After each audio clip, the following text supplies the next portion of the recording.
Guys, what's up? Back here, Ree, and we kind of want to talk about guys and mental health, right? And yeah, just a few things we kind of want to cover today. As we're kind of heading into the holidays, I think that a lot of pressures from the whole year kind of tend to compile on people a little bit. People start to look back at their year and start to think about all the things maybe they didn't get done, or, the life that they didn't start that they wanted to get going, or the year slips away, doesn't it? Yeah, the year slips away, and around these times, people start to get a little bit down on themselves sometimes, and start to feel the pressure of having to you got Christmas and seeing family, and then having to be that person that you said you were going to be. Maybe you didn't quite fulfill it all the way, or who knows what.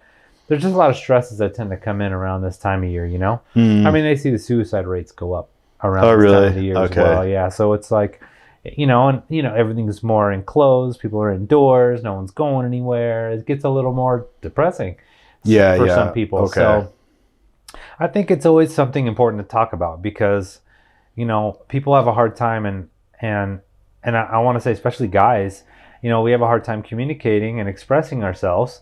So and we typically aren't very good at creating close relationships with other guys.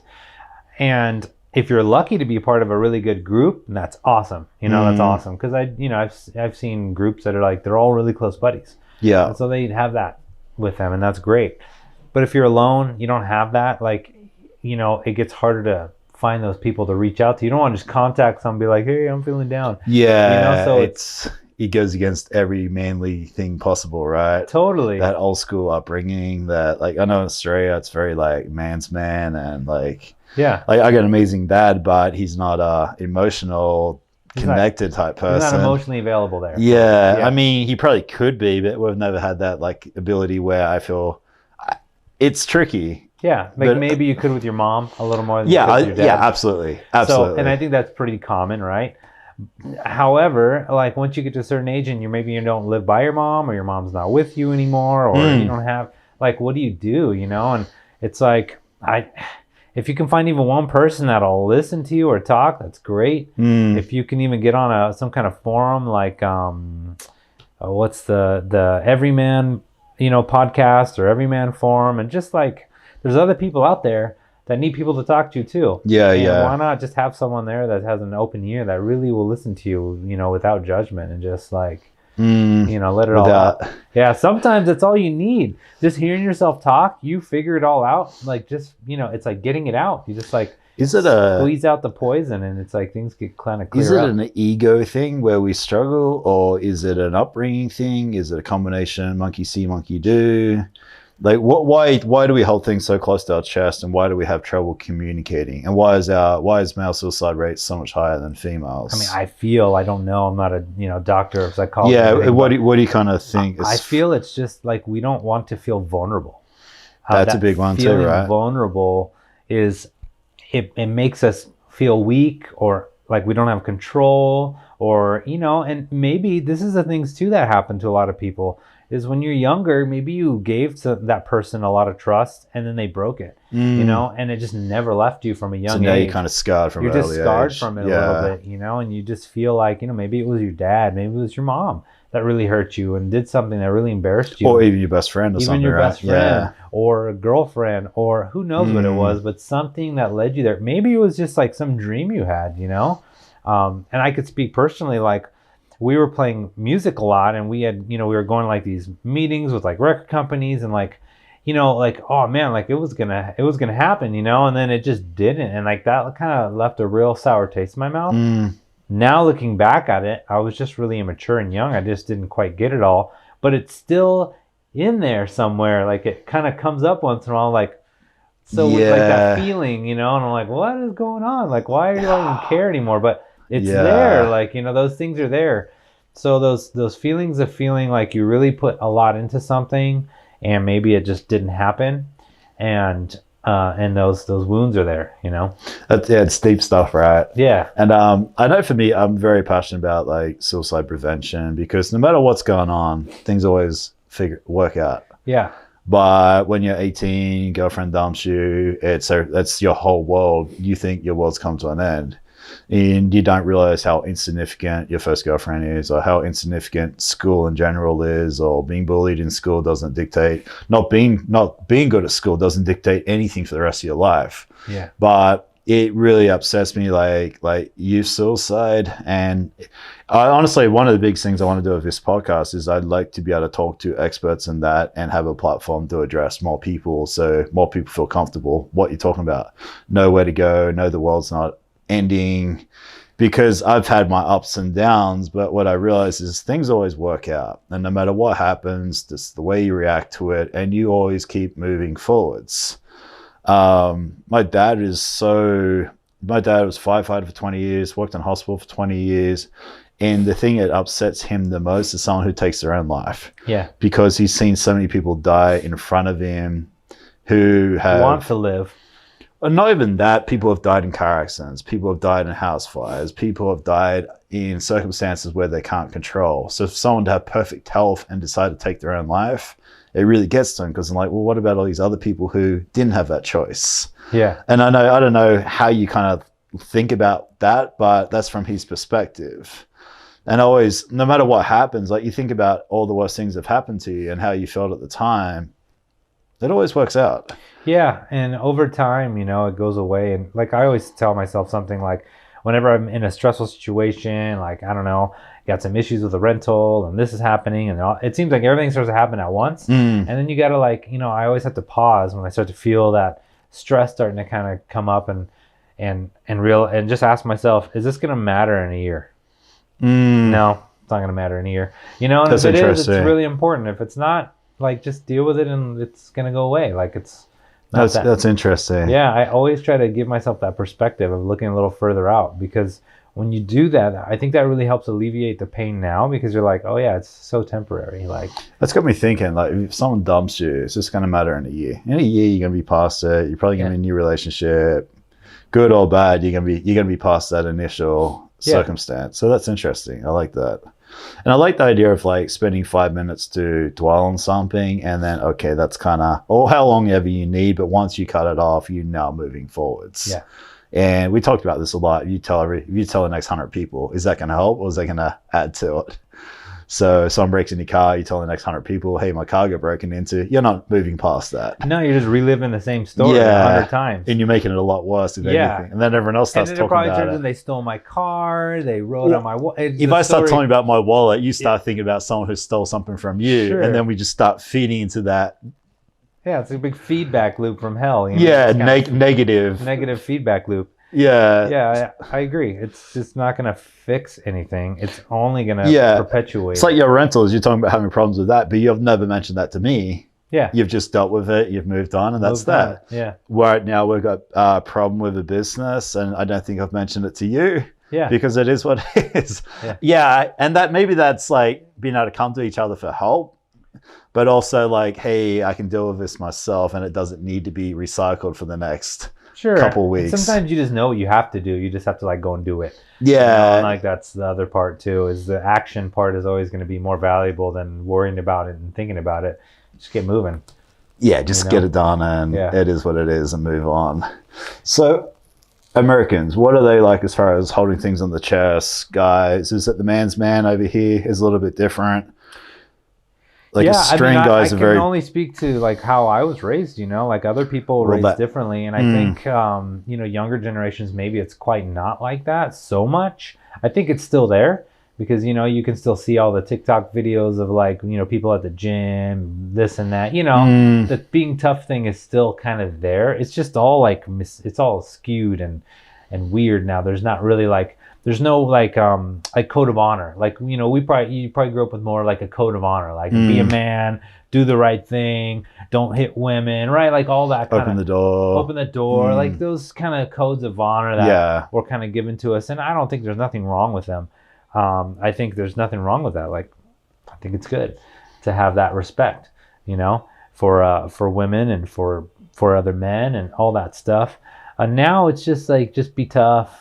go to the gym, look the part, like that kind of stuff. It's all The like, thing is, that's so far from making you tough it or a is man. so far from it. Like But guys like me who lift weights and look a certain part are the least tough people in the world. well, on the real like tough jobs that are out there, for Digging example, trenches 12 hours a day. digging trenches, hanging from light poles, like, the work that's getting done to working build in these mines. skyscrapers. Yeah. Like those guys, that is a man, like a guy who can show I up got and girls' build a hands. house. Yeah. Yeah. My hands are soft and like that's, girls. that's pretty. That's awesome, and Yeah. that doesn't mean a woman can't do it as well. However, if you ask, I'm sure if I sat with a group of 10 women, I would be really far pressed to see how many of them would want to be linemen, up there Yeah. changing the wires for our city to have electricity. I'd be really pressed to see, somebody want to be metalworking a steel building, in the casino industry. Like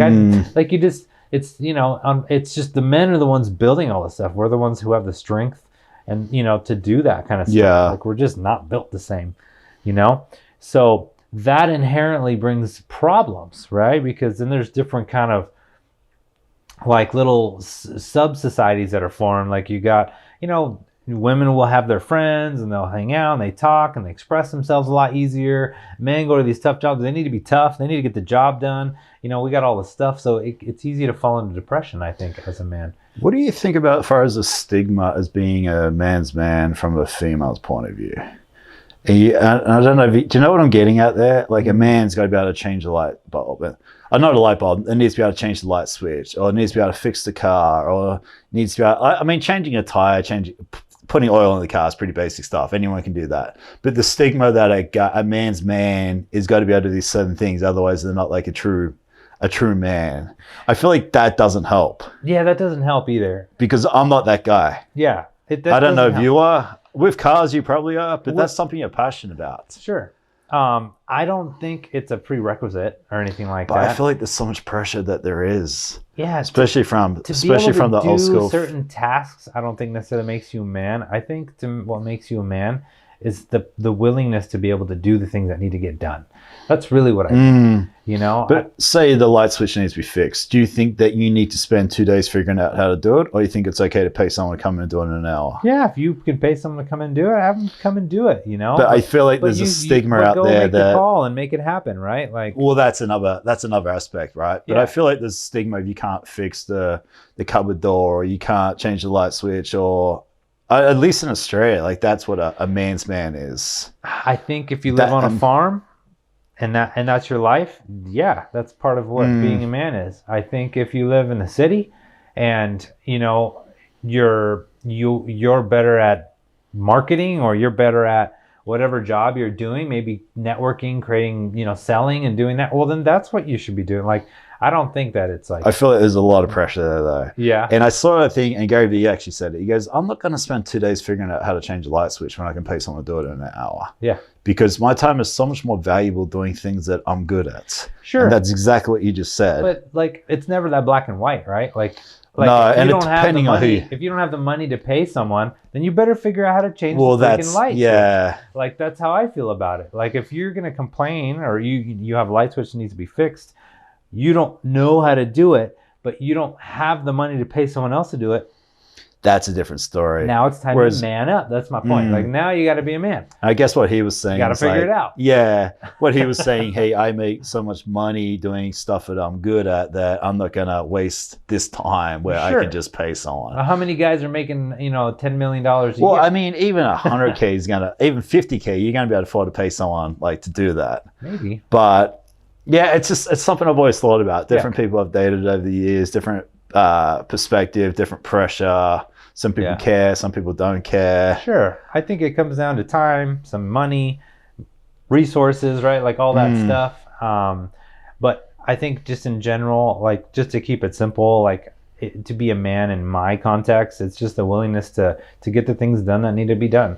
And then to stay true to your word. Like, I have my own code, I guess, of that. But, being on time or early, I preferably like to be early.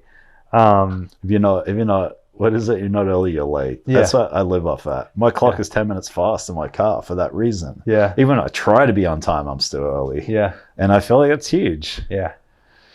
Yeah. And the stresses of that being, of being a man, I guess, in a manly society or whatever, that can be, there's just a lot of misperceptions of it all. What about people we look up to and people we idolize? Mm-hmm. Like when you think of someone like most guys look up to and idolize and things, you don't really see the soft side of that person, do you? Yeah.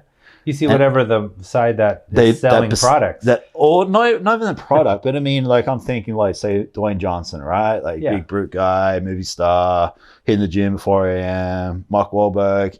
You don't really see the softer side of these guys that, like Arnold Schwarzenegger. Of course, yeah. So, I mean... But again, they are the product. So, like, they have a marketing team that probably does a lot of the stuff. Does that do detrimental damage to someone who idolizes them as far as being able to connect with someone if they need help? Because that's not what my idols do, so therefore I'm not going to do that. Maybe. I think it can.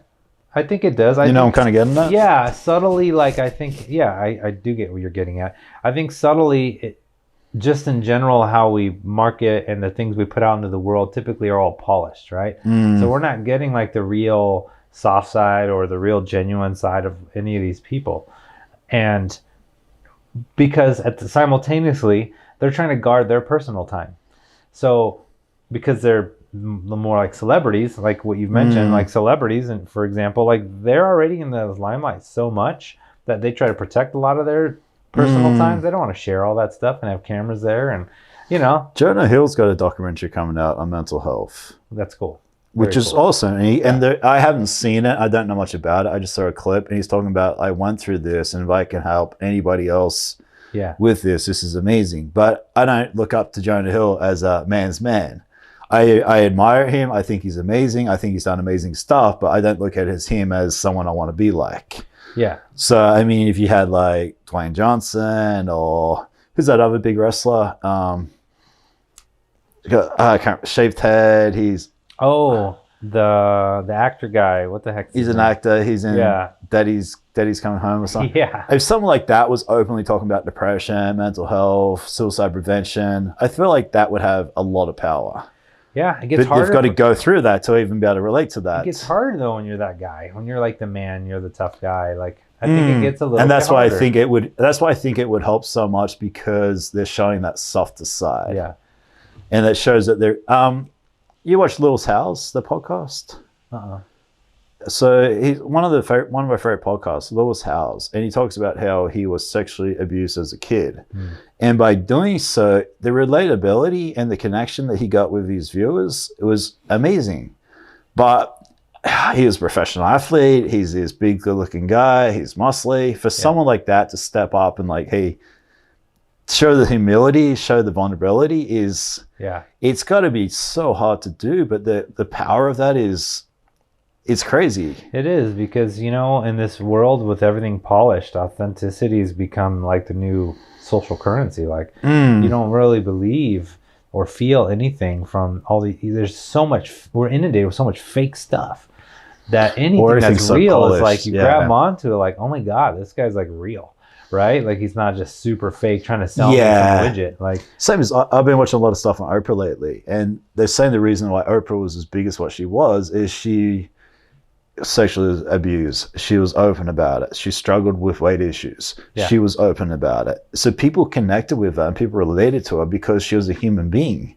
Yeah, she was on this high pedestal, which she worked for and she deserved, but the fact she showed her humility along the journey, and that's something with this, I'm thinking, what do I need to do more of to connect with people, right?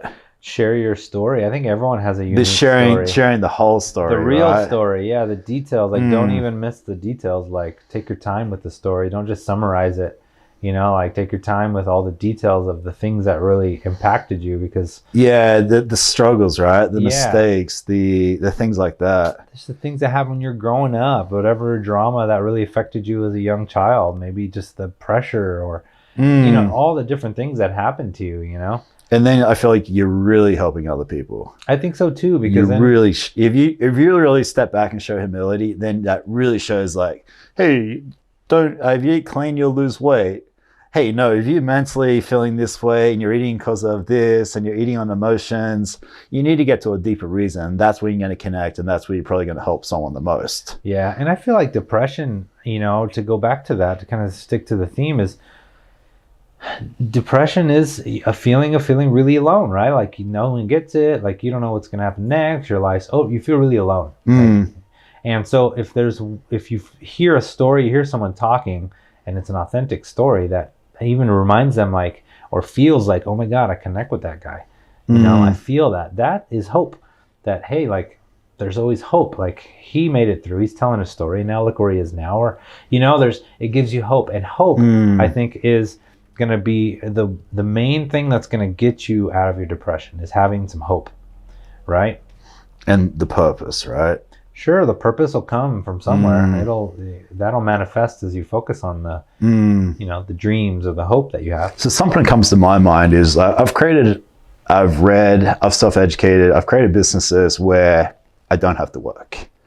And yeah, from the outside, that's amazing, he doesn't have to work and do whatever he wants. But then when you don't have to do anything, you lack purpose. And then you realize everyone else is out there working. And then if you don't have to go to work, what do?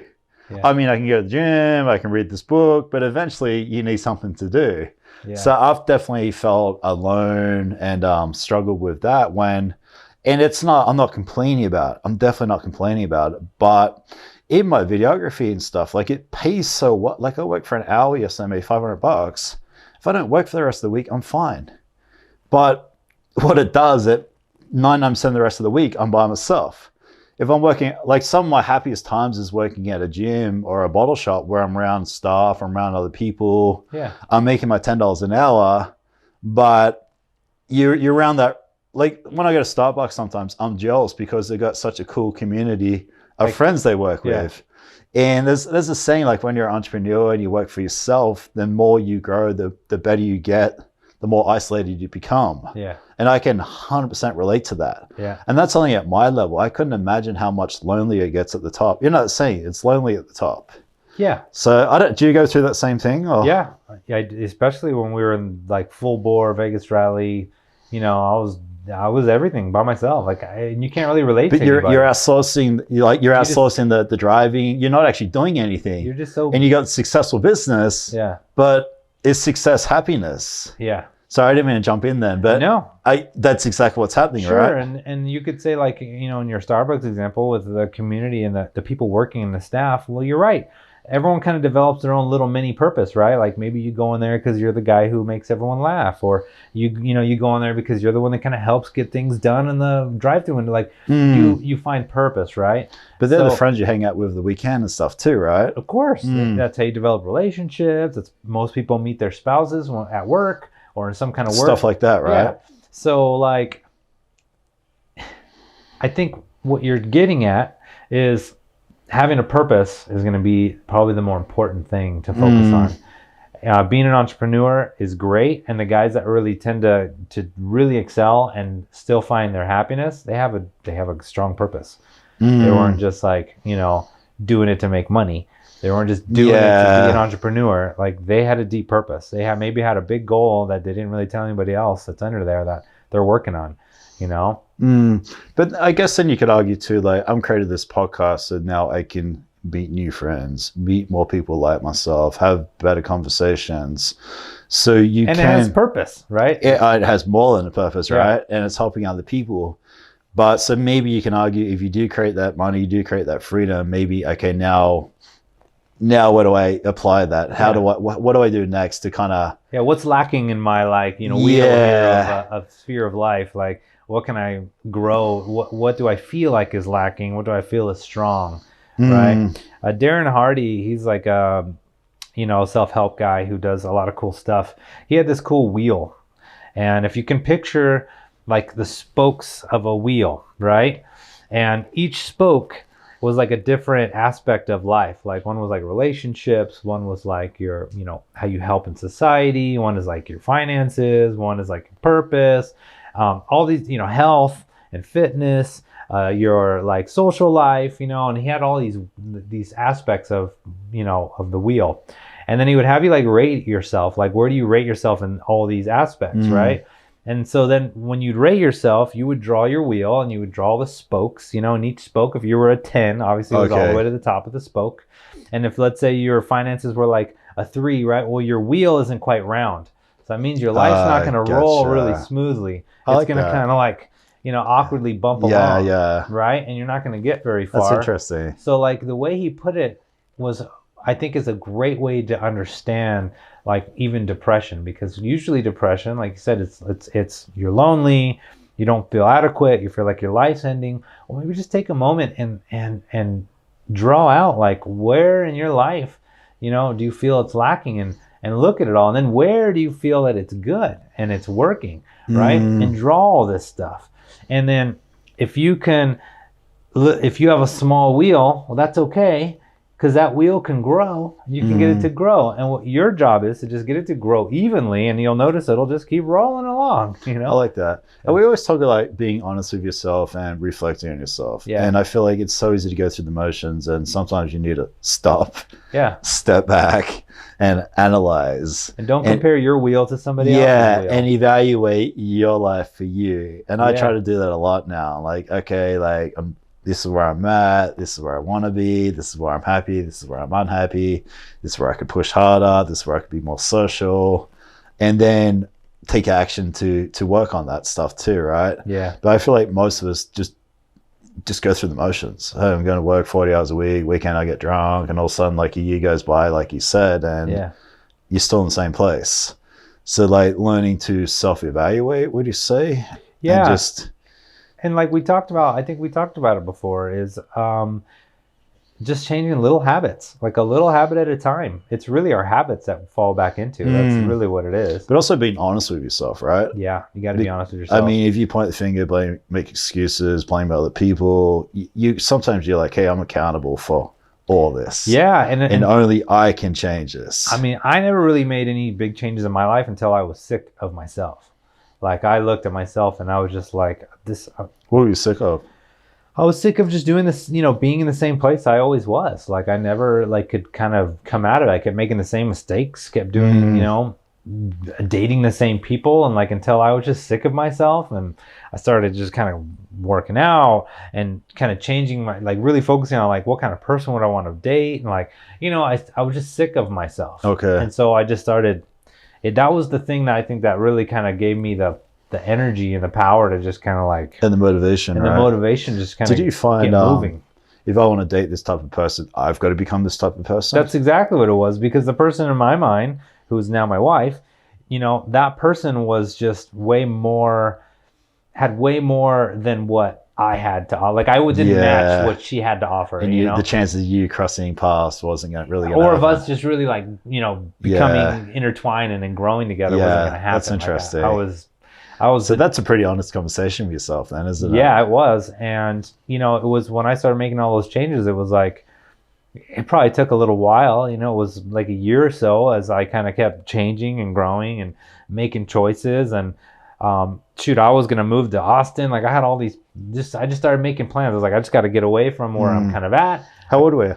I was 25. Okay. When I started making the changes. That's awesome. Yeah. And then I met my wife at 27.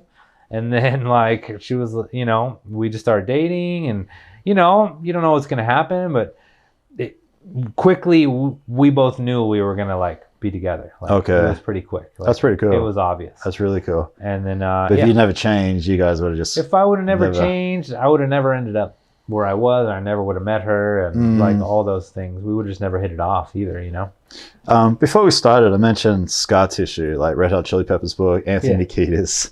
So I know you're going to read this, but like I just want to touch on it. You've got the lead singer, Red Hot Chili Peppers, one of the biggest bands, if not the biggest band in the world. Didn't want to be a singer, didn't try to be a singer, just kind of fell into it. But you think someone who was that famous, good-looking guy, rich, you think he would be happy. And he is so, well, I don't know about now, but he was so far from happy. Addicted to drugs, failed relationship after relationship after relationship, on the edge of suicide the whole time.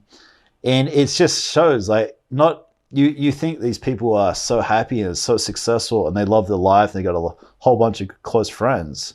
Like this guy met the Dalai Lama, but he's like on the edge of suicide and with no friends and no girlfriend and abusive relationships. And the perspective it gives you is unbelievable. So it's like everyone's striving to be this person, but really like if you can be happy working the job that you like, making $40,000 a year, taking kids to soccer on the weekend, you don't need to be this famous rock star. No, happiness is the... But I feel like, especially in America, this perspective is so turned on its head.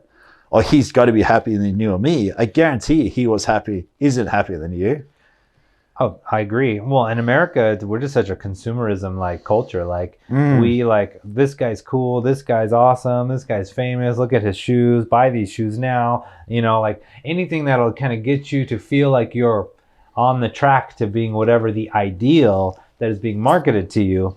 There's a video I saw yesterday, Mr. Beast. You know him? Biggest YouTuber in the world. Yeah. He's like, people are so caught up is to get a bigger box, to drive a faster box. Yeah. And he is so the least materialistic person out there. And he's like, the only reason I got a bigger house is someone broke in my house and stole my gear.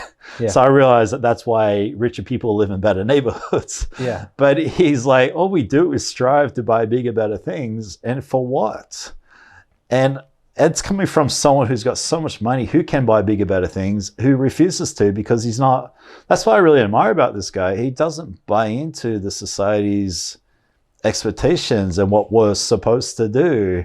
Yeah, it's crazy. Even Warren Buffett's a good example. He still lives in the same house, driving the same car, right? Yeah. Well, he's got a new car now, but he's got the same house. Yeah. Like he hasn't like moved, and and you just look at that kind of stuff and you're like, it's really about happiness, right? And internal happiness, right?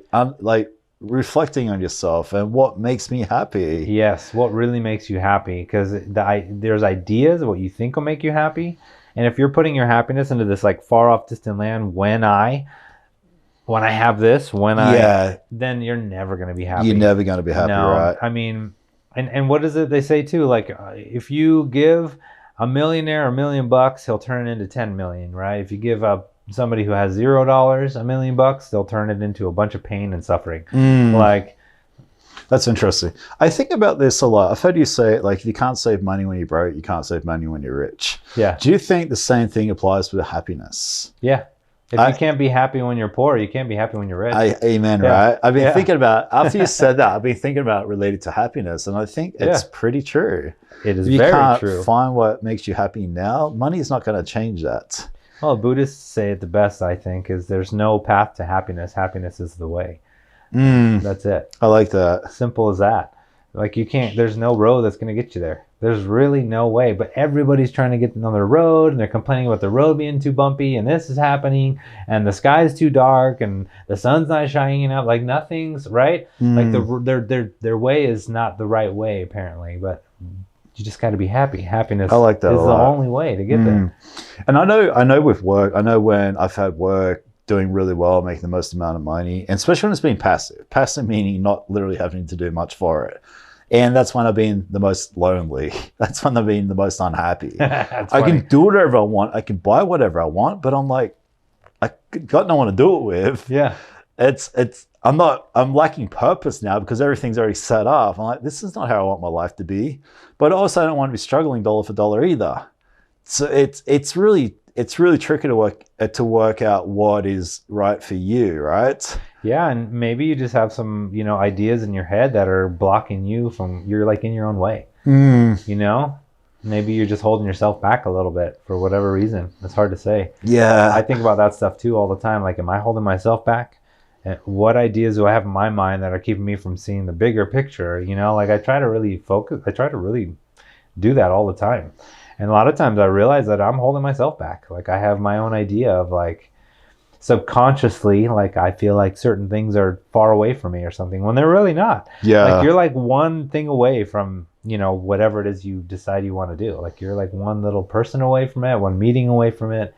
Like anything could happen, It's like, you never know, right?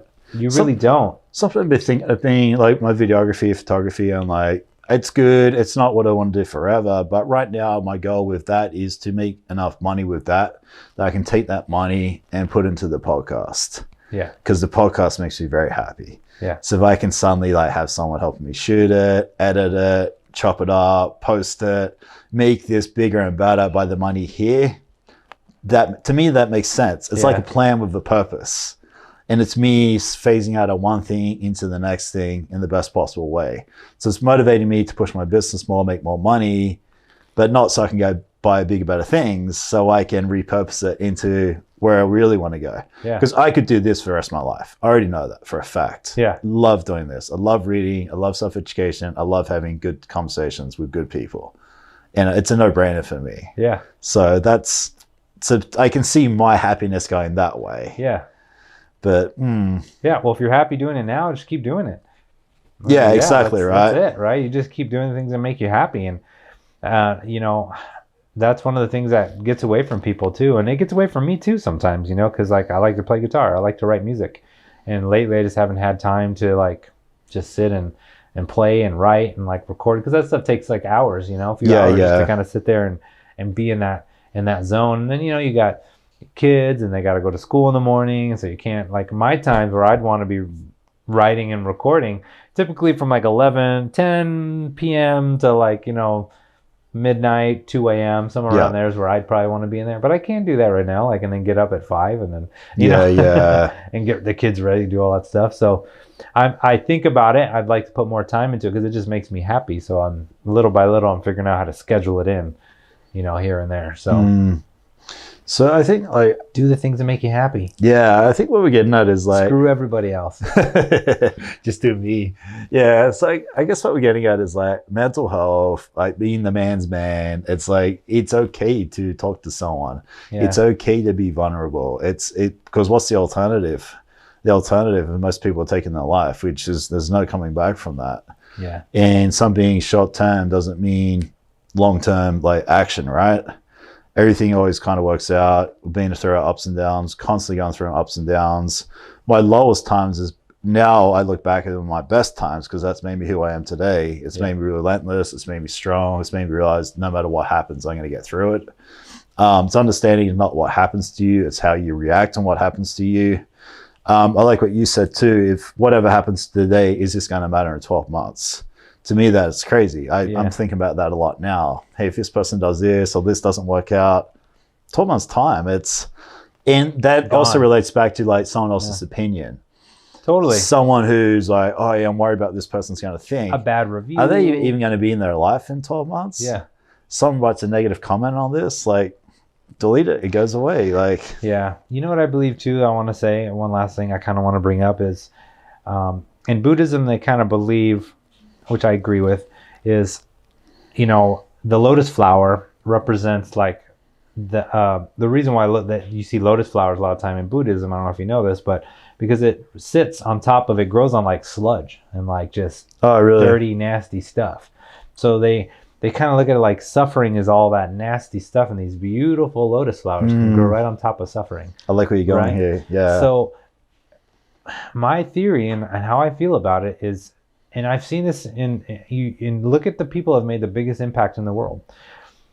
The more suffering, the deeper your depression, most likely you have a lot more to offer than you realize. Like you probably have way more sludge, and you can probably make way more lotus flowers in this world and make a much beautiful and 100%. Different in this world than somebody who's never suffered at all. So don't forget your worth. Like you're worth way more than you realize. Who comes to your mind as far as someone like that who's been through a lot of suffering, who's had a huge impact? I mean, I think of just huge people like Gandhi, like those people are the ones that come to mind. Mother Teresa. I'm like, just these people that just, they had a lot of suffering, and they. Who's the African guy who got sent to prison? Oh yeah, Mandela. Yeah. Nelson Mandela, he's another huge example of that. Yeah, even Oprah herself, like she went through a lot. I'm sure if we pulled up a list, you'd be like, wow, all those people did come from a lot of suffering. If you looked at their backstory, you'd see the people that made the biggest changes in the world, like for humanity, not just like money, but for humanity. Yeah. Typically had a lot of suffering. Yeah, So that's very interesting. when you're in a place of depression, you probably have a lot of suffering, which probably means you have a lot to offer as far as, uniqueness and story and sharing and helping and growing. And like, you just have a lot of beauty that's just waiting to grow. There's a lot of people that come along on TikTok lately, and it's a girl missing an arm, or there's a guy missing an eye. That's great. Or there's Andrew Aaron from Nitro Circus. He's in a wheelchair doing like lip twists. Yeah.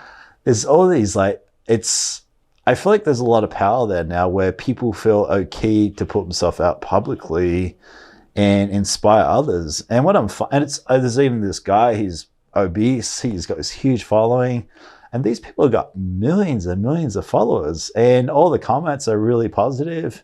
Yeah. And it's so cool. People want to see people succeed. People want to see people come from the bottom and go up.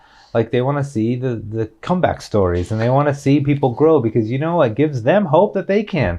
Like, it's like they want to see all those stories. That's what I mean, is like, the more depressed you are, sharing that stuff and really express, like, you'll be surprised at the things that will start to change, not just inside you, but the change you'll make in the world. And when you just take your own life, you really just kind of take away the opportunity for all of us to see all those beautiful things that you could have created, and it's sad. Who's that big insurance guy who you look up to? He's in Las Vegas.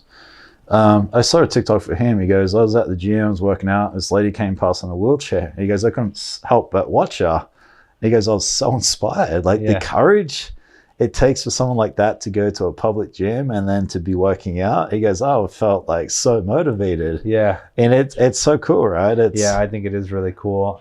Like, our society should be more, I think years and years ago, those people were outcasted, right?